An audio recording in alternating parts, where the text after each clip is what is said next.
Welcome back to my YouTube channel. ಈ ಒಂದು ವಿಡಿಯೋದಲ್ಲಿ ನಿಮಗೆ most important and one of the most difficult subject in Bangalore university ಸ್ಟೂಡೆಂಟ್ಸ್ಗೆ ಇರ್ತಕ್ಕಂಥ ಒಂದೇ ಒಂದು ಟಫೆಸ್ಟ್ ಸಬ್ಜೆಕ್ಟ್ ಯಾವುದಾದ್ರೂ ಇದ್ರೆ ಅದು ಇಂಡಿಯನ್ ಅಕೌಂಟಿಂಗ್ ಸ್ಟ್ಯಾಂಡರ್ಡ್ಸ್ ಅಂತ ಕರಿತೀವಿ. ಬಟ್ ಈ ಒಂದು ಇಂಡಿಯನ್ ಅಕೌಂಟಿಂಗ್ ಆ ಸ್ಟ್ಯಾಂಡರ್ಡ್ಸ್ ಏನಿದೆ, it's very easiest chapter, easiest ಇರ್ತಕ್ಕಂಥ ಸಬ್ಜೆಕ್ಟು. ಯಾವ ತರ ನೀವು ಪಾಸ್ ಆಗ್ಲಿಕ್ಕೆ ಕೆಲವು ಸ್ಟೂಡೆಂಟ್ಸ್ ತುಂಬಾ ಕಷ್ಟ ಪಡ್ತಾ ಇರ್ತೀರಾ, ಈ ಒಂದು ಸಬ್ಜೆಕ್ಟ್ ಏನು ಅರ್ಥ ಆಗಲ್ವಲ್ಲಪ್ಪ ಅಂತ. ಬಟ್ ನಾನು ನಿಮ್ಗೆ ಈಸಿಯಾಗಿ ತಿಳಿಸ್ಕೊಡ್ತೀನಿ ಯಾವೆಲ್ಲ ಕಾನ್ಸೆಪ್ಟ್ ಓದ್ಬೇಕು, ಎಷ್ಟು ಮಾರ್ಕ್ಸ್ ಬರುತ್ತೆ, ಎಲ್ಲದನ್ನು ಕೂಡ ನಾನು ಸಿಂಪ್ಲಿಫೈ ಮಾಡಿ ಹೇಳ್ಕೊಡ್ತೀನಿ. ನನ್ನ ಒಂದು ಯೂಟ್ಯೂಬ್ ಚಾನಲ್ನ ಯಾರೆಲ್ಲ ಇನ್ನೂ ಸಬ್ಸ್ಕ್ರೈಬ್ ಮಾಡ್ಕೊಂಡಿಲ್ಲ, ಸಬ್ಸ್ಕ್ರೈಬ್ ಮಾಡ್ಕೊಳ್ಳಿ, ಶೇರ್ ಮಾಡಿ. ಈ ಒಂದು ಸಬ್ಜೆಕ್ಟ್ ನಿಮಗೆ ಡೆಡ್ ಈಸಿಯೆಸ್ಟ್ ಆಗಿ ಹೇಳ್ಕೊಡ್ತೀನಿ. ಎಲ್ಲ ಟಾಪಿಕ್ನು ಕೂಡ ನಾನು ವಿಡಿಯೋಸ್ ಮಾಡಿ ಅಪ್ಲೋಡ್ ಮಾಡ್ತೀನಿ. ಯಾವ್ಯಾವ ಪ್ರಾಬ್ಲಮ್, ಯಾವ ಟಾಪಿಕ್ ಅಲ್ಲಿ, ಯಾವ ಸ್ಟ್ಯಾಂಡರ್ಡ್ಸ್ ಅಲ್ಲಿ ಎಷ್ಟೆಷ್ಟು ಮಾರ್ಕ್ಸ್ ಬರುತ್ತೆ, ಯಾವ ತರ ಕ್ವಶನ್ಸ್ ಬರುತ್ತೆ, ಎಲ್ಲದನ್ನು ಕೂಡ ಅಪ್ಲೋಡ್ ಮಾಡ್ತೀನಿ. ಸೊ ತಪ್ಪದೆ ನನ್ನ ಒಂದು ಯೂಟ್ಯೂಬ್ ಚಾನಲ್ ಸಬ್ಸ್ಕ್ರೈಬ್ ಮಾಡ್ಕೊಳ್ಳಿ ಅಂತ ಹೇಳ್ತಾ ಬನ್ನಿ. ಇವತ್ತು ಈ ಒಂದು ಚಾಪ್ಟರ್ ಏನಿದೆ, ಓವರ್ ಆಲ್ ಚಾಪ್ಟರ್ಸ್ ಅಲ್ಲಿ ಯಾವ್ಯಾವ ಚಾಪ್ಟರ್ ಇಂದ ಎಷ್ಟೆಷ್ಟು ಮಾರ್ಕ್ಸ್ ಬರುತ್ತೆ, ಯಾವ ಟಾಪಿಕ್ ಅನ್ನ ನೀವು ಓದ್ಕೋಬೇಕು ಅನ್ನೋದನ್ನ ನಾನು ನಿಮ್ಗೆ ತಿಳಿಸ್ಕೊಡ್ತೀನಿ. ಪ್ರಾಕ್ಟಿಕಲ್ ಕಾನ್ಸೆಪ್ಟ್ ಎಲ್ಲ ನಾನೇ ನಿಮ್ಗೆ ಅಪ್ಲೋಡ್ ಮಾಡ್ಕೊಡ್ತೀನಿ ಚಾಪ್ಟರ್ ಟಾಪಿಕ್ ವೈಸ್, ಅಲ್ಲಿ ನೋಡ್ಕೊಳ್ಳಿರಂತೆ. ಬನ್ನಿ, ಫಸ್ಟ್ ಯೂನಿಟ್ ಏನಿದೆ ಅಂತ ಹೇಳಿದ್ರೆ, so this is Indian accounting standard 1, Indian chapter wise important topics ಮತ್ತೆ ಮಾರ್ಕ್ ವೇಟೇಜ್ ಇರ್ತಕ್ಕಂಥದ್ದು only for Bangalore university students ಮಾತ್ರ. ನೋಡಿ, ಫಸ್ಟ್ ಯೂನಿಟ್ ಬಂದು introduction to Indian accounting standards ಅಂತ ಇದೆ. ಈ ಒಂದು ಫಸ್ಟ್ ಯೂನಿಟ್ ಫುಲ್ಲಿ ಥಿಯರಿ ಇರುತ್ತೆ. ಸೊ ಫುಲ್ಲಿ ಥಿಯರಿ ಇರೋದ್ರಿಂದ ದಯವಿಟ್ಟು ಈ ಒಂದು ಚಾಪ್ಟರ್ನ ಯಾರು ಸ್ಕಿಪ್ ಮಾಡ್ಲಿಕ್ಕೆ ಹೋಗಬೇಡಿ. ಥಿಯರಿನ ಕರೆಕ್ಟಾಗಿ ಓದ್ಕೊಳ್ಳಿ. ನಿಮಗೆ ಈ ಒಂದು ಸಬ್ಜೆಕ್ಟ್ ಪ್ಯಾಟರ್ನ್ ನಿಮಗೆ ಗೊತ್ತಿರುತ್ತೆ. ಸೆಕ್ಷನ್ ಎಗೆ 2 ಮಾರ್ಕ್ಸ್ ಇರುತ್ತೆ, ಸೆಕ್ಷನ್ ಬಿಗೆ 4 ಮಾರ್ಕ್ಸ್, ಸೆಕ್ಷನ್ ಸಿಗೆ 12 ಮಾರ್ಕ್ಸ್ ಇರುತ್ತೆ. ಬಟ್ 12 ಮಾರ್ಕ್ಸ್ ಅಲ್ಲಿ ಎ ಬಿ ಅಂತ ಕ್ವಶನ್ಸ್ ಅನ್ನ ಕೊಡ್ತಾರೆ. ಹಾಗಾಗಿ ನಿಮಗೆ 12 ಮಾರ್ಕ್ಸ್ ಬೇಕು ಅಂದ್ರೆ ಎ ಮತ್ತೆ ಬಿ ಎರಡು ಬರೀಬೇಕು. ಈಚ್ ಕ್ಯಾರಿ 6 ಮಾರ್ಕ್ಸ್ ಅನ್ನ ಮಾತ್ರ ಅಲೋಕೇಟ್ ಮಾಡಿರ್ತಾರೆ. ಹಾಗಾಗಿ ಈ ಒಂದು ಚಾಪ್ಟರ್ ಇಂದ 3 ಕ್ವಶನ್ಸ್ ಬರುತ್ತೆ. 6 ಮಾರ್ಕ್ಸ್ ಆಗಿ 2 ಕ್ವಶನ್ಸ್ ಕೊಡ್ತಾರೆ. ಟೋಟಲ್ 12 ಮಾರ್ಕ್ಸ್ ಒಂದಾಗುತ್ತೆ. ಮತ್ತೊಂದು ಸೆಕ್ಷನ್ ಬಿಗೆ ಇರುತ್ತೆ. ಹಾಗಾಗಿ ಇಂಪಾರ್ಟೆಂಟ್ ಥಿಯರಿ ಚಾಪ್ಟರ್ ಆಗಿರುತ್ತೆ. ಯಾವೆಲ್ಲ ಕಾನ್ಸೆಪ್ಟ್ ಅನ್ನ ಇಲ್ಲಿ ಏನ್ ಹಾಕಿದ್ದೀನಿ, ಇಷ್ಟು ಕಾನ್ಸೆಪ್ಟ್ ಅನ್ನು ಮಾತ್ರ ಓದ್ಕೊಳ್ಳಿ, ಅವೇ ಕ್ವಶನ್ಸ್ ಬರ್ತವೆ. So meaning and definition of accounting standards 2 marks ಅಲ್ಲಿ ಕೇಳ್ತಾರೆ.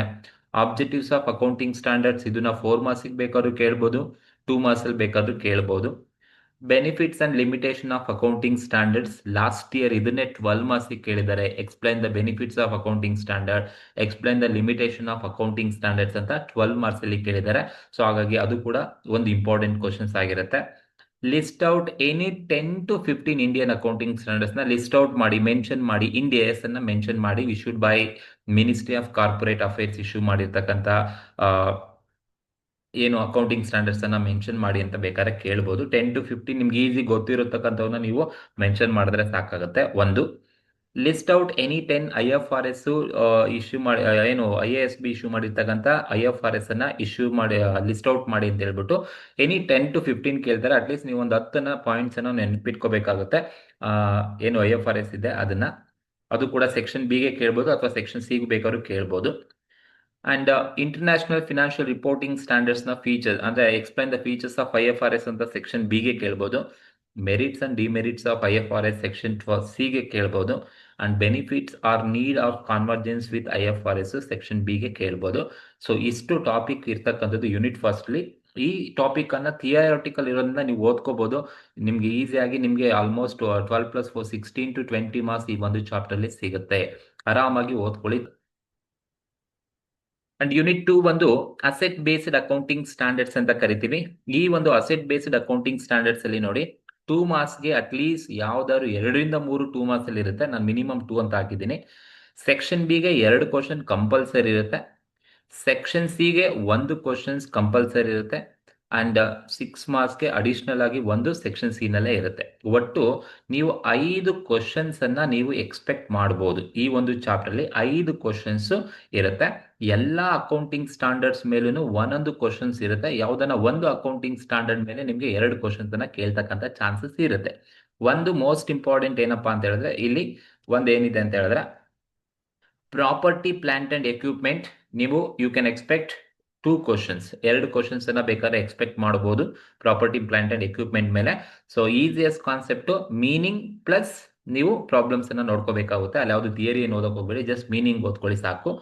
ಇಂಟ್ಯಾಂಜಿಬಲ್ ಅಸೆಟ್ಸ್ ಅನ್ನ ನೀವು 2 ಮಾರ್ಕ್ಸ್ ಕೇಳ್ಬೋದು. ಮೀನಿಂಗ್ ಅಥವಾ ಎಕ್ಸಾಂಪಲ್ಸ್ ಅನ್ನ ಬರೀರಿ ಅಂತ ಹೇಳ್ಬಿಟ್ಟು ಓನ್ಲಿ ಫಾರ್ 2 ಮಾರ್ಕ್ಸ್ ಮಾತ್ರ ಈ ಒಂದು ಮಾರ್ಕ್ಸ್ ಈ ಒಂದು ಕಾನ್ಸೆಪ್ಟ್ ಇಂಟ್ಯಾಂಜಿಬಲ್ ಅಸೆಟ್ಸ್ ಬರೋದು.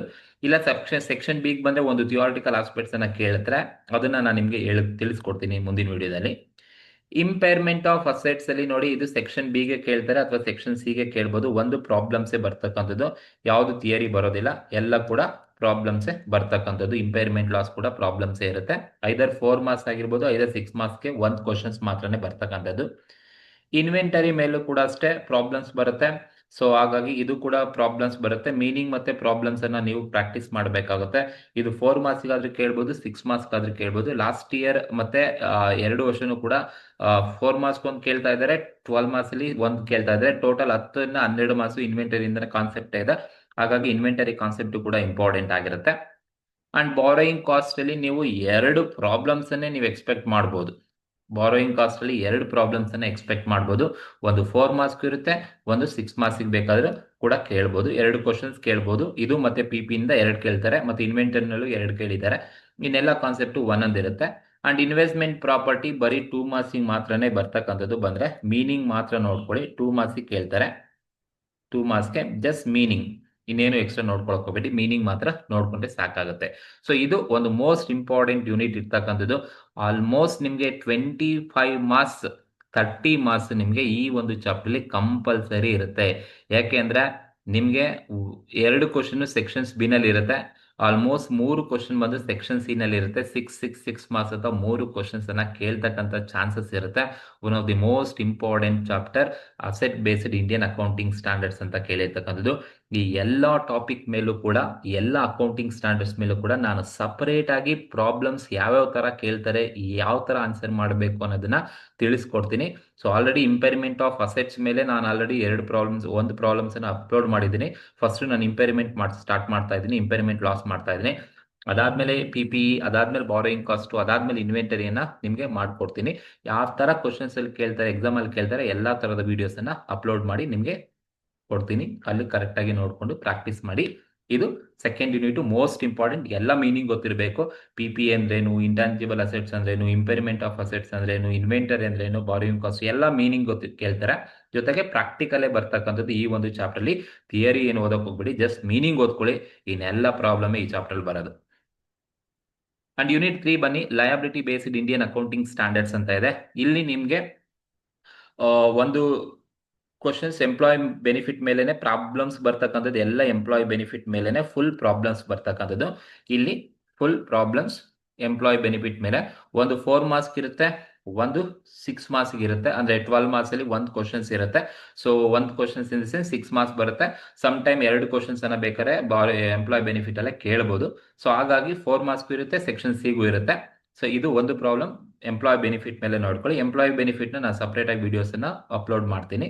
ಬಟ್ ಇಲ್ಲಿ ಥಿಯರಿ ಅಂತ ಬಂದಾಗ ನೋಡಿ, ಟೈಪ್ಸ್ ಆಫ್ ಎಂಪ್ಲಾಯ್ ಬೆನಿಫಿಟ್ಸ್ ಅನ್ನ ನೀವು ಈಗಲಿಂದನೇ ಓದ್ಕೊಳ್ಳಿ. ಟೈಪ್ಸ್ ಆಫ್ ಎಂಪ್ಲಾಯ್ ಬೆನಿಫಿಟ್ 4 ತರ ಇದೆ. ಶಾರ್ಟ್ ಟರ್ಮ್ ಎಂಪ್ಲಾಯ್ಮೆಂಟ್ ಬೆನಿಫಿಟ್ ಆಗಿರ್ಬೋದು, ಅಥವಾ ಪೋಸ್ಟ್ ಎಂಪ್ಲಾಯ್ಮೆಂಟ್ ಬೆನಿಫಿಟ್ ಆಗಿರ್ಬೋದು, ಅಥವಾ other long term employment benefit ಆಗಿರ್ಬೋದು, ರಿಟೈರ್ಮೆಂಟ್ ಬೆನಿಫಿಟ್ ಅಂತ 4 ಮೀನಿಂಗ್ ವಿತ್ ಎಕ್ಸಾಂಪಲ್ ನ ನೋಡ್ಕೋಬಹುದು.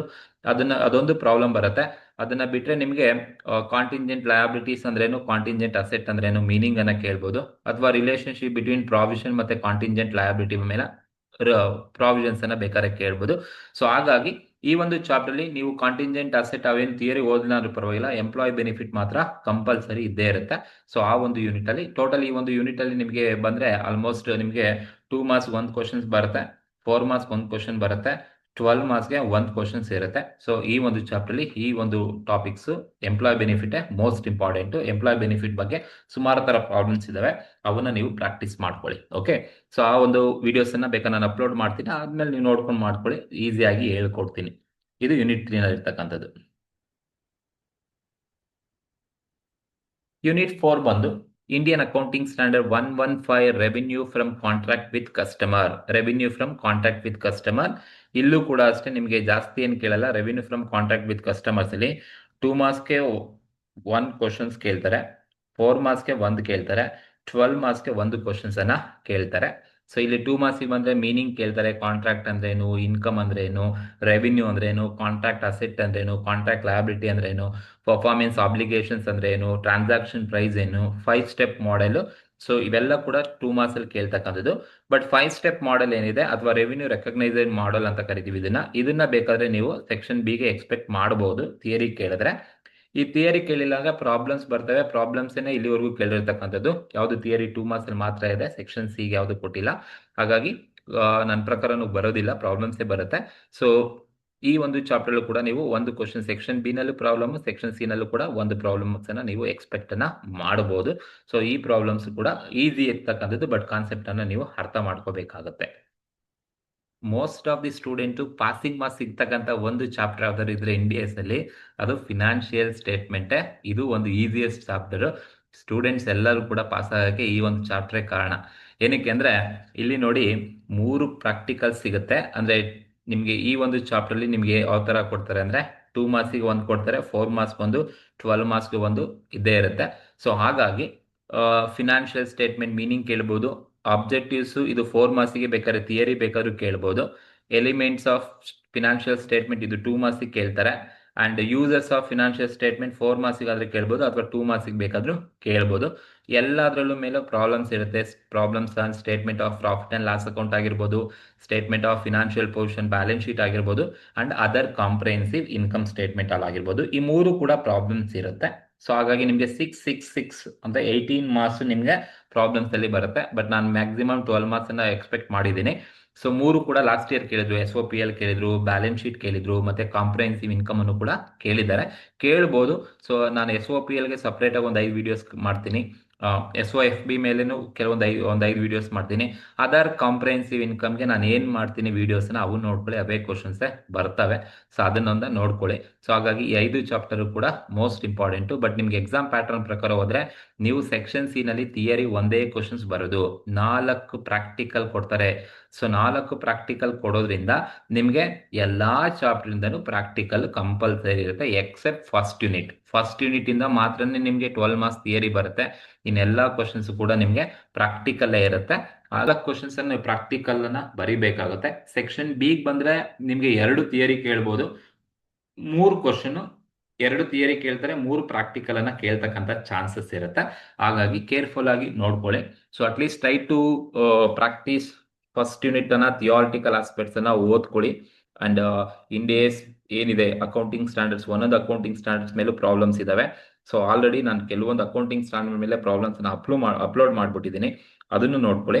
ಜೊತೆಗೆ ನೀವು PPE, borrowing cost, impairment loss, P&L and balance sheet and employee benefit, ಈ ಕಾನ್ಸೆಪ್ಟ್ ನಿಮ್ಗೆ ಪಾಸ್ ಆಗ್ಲಿಕ್ಕೆ ಮತ್ತೆ ನಿಮ್ಗೆ ಸ್ಕೋರ್ ಮಾಡ್ಕೊಳ್ಳೋಕೆ ಕೂಡ ಈ ಕಾನ್ಸೆಪ್ಟ್ಗಳು ಹೆಲ್ಪ್ ಆಗ್ತವೆ. ಸೊ ಅವನ್ನ ಕರೆಕ್ಟ್ ಆಗಿ ನೋಡ್ಕೊಳ್ಳಿ. ಸೊ ಪ್ರತಿಯೊಂದು ಅಕೌಂಟಿಂಗ್ ಸ್ಟ್ಯಾಂಡರ್ಡ್ ಪ್ರಾಬ್ಲಮ್ಸ್ ಅನ್ನ ನಾನು ಮುಂದಿನ ದಿನದಲ್ಲಿ ನಿಮ್ಗೆ ಅಪ್ಲೋಡ್ ಮಾಡಿ ತಿಳಿಸ್ತೀನಿ. ಇದು ಓವರ್ ಆಲ್ ಇರ್ತಕ್ಕಂಥದ್ದು ಇಂಡಿಯನ್ ಅಕೌಂಟಿಂಗ್ ಸ್ಟ್ಯಾಂಡರ್ಡ್ಸ್ ಅಲ್ಲಿ ಇರ್ತಕ್ಕಂಥದ್ದು. Okay, thank you.